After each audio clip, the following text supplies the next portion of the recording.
The night of my birthday, the house glowed with light, laughter, and the clinking of wine glasses. I thought, for one fleeting moment, that maybe my wife had planned something for me. I had worked late all week, exhausted but hopeful. After all, birthdays come only once a year, and I imagined walking into a warm celebration with my name on the cake. But when I stepped inside, I realized the truth. My wife and her family were gathered around the long dining table, draped in silverware and fine dishes, the smell of roasted lamb and expensive wine filling the air. Everyone was dressed elegantly, laughter echoing through the room. Yet no one looked at me with recognition, no smiles, no happy birthday. My wife glanced up briefly, smirking. "Oh, today was your birthday? Well, make sure to clean up after us." Her family laughed, as though it was the funniest thing in the world. Something in me cracked, not just from the insult, but from the pattern it confirmed. For months, I felt like an outsider in my own marriage. She no longer touched me, no longer asked about my day. She spoke in whispers on the phone late at night, her laughter soft but sharp enough to cut me. I had told myself I was imagining it, that stress explained the distance. But standing there on my birthday, ignored and mocked, I knew the truth I had been avoiding. I didn't argue. I didn't shout. I simply reached for my wallet, slipped it into my pocket, and left. The air outside was cool, the night quiet except for the fading sound of their laughter behind me. I walked until the lights of the neighborhood blurred into the city glow, until the scent of smoke and rain replaced the expensive perfume that had clung to the dinner table.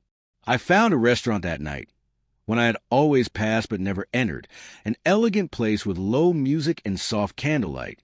The maitre d' welcomed me warmly, unaware that my heart was breaking behind the calm mask I wore. I ordered a meal worthy of celebration, something decadent, paired with wine that tasted of freedom and finality. As I ate, I watched the couples around me, their faces lit with affection, their laughter genuine. A quiet envy stirred in me, but also a strange peace.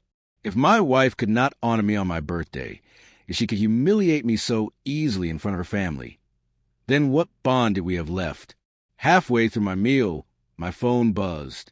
A message from an unknown number. Curiosity pricked me and I opened it. It was a photo.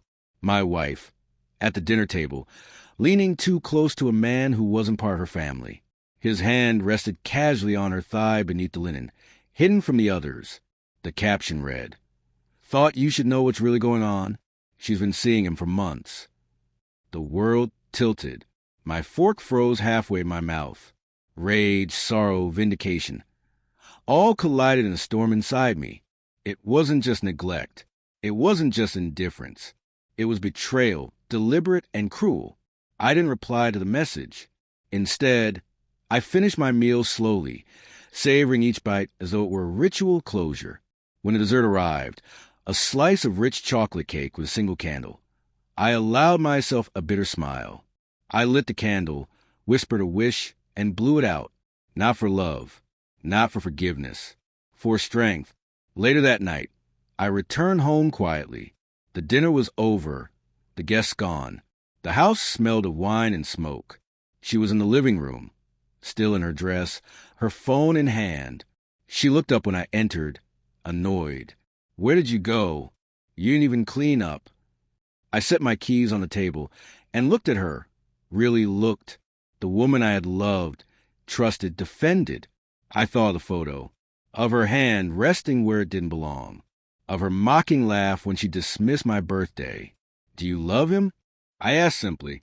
Her eyes widened, then narrowed. "What are you talking about?" I showed her the message. Her face paled, but she didn't deny it. Instead, she sneered. "So what if I do? He gives me what you can't. Status, attention, real love." The words were knives, each one cutting deeper than the last. But I didn't shout. I didn't beg. I only nodded, a strange calm settling over me. "Thank you for the truth," I said quietly. She looked confused, as though expecting a fight, some desperate plea. But there was nothing left to fight for. I walked upstairs, packed a bag, and by morning I was gone. The days that followed were a blur of lawyers and silence.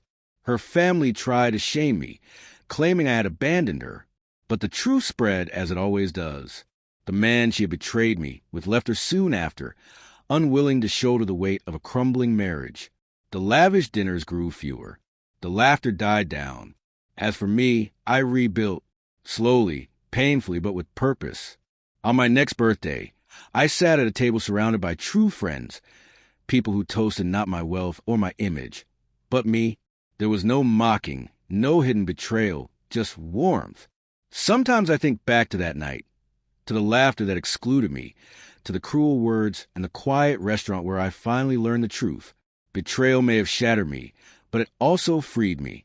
It taught me that love cannot be demanded, respect cannot be faked, and birthdays, like life, are too precious to waste on those who cannot see your worth.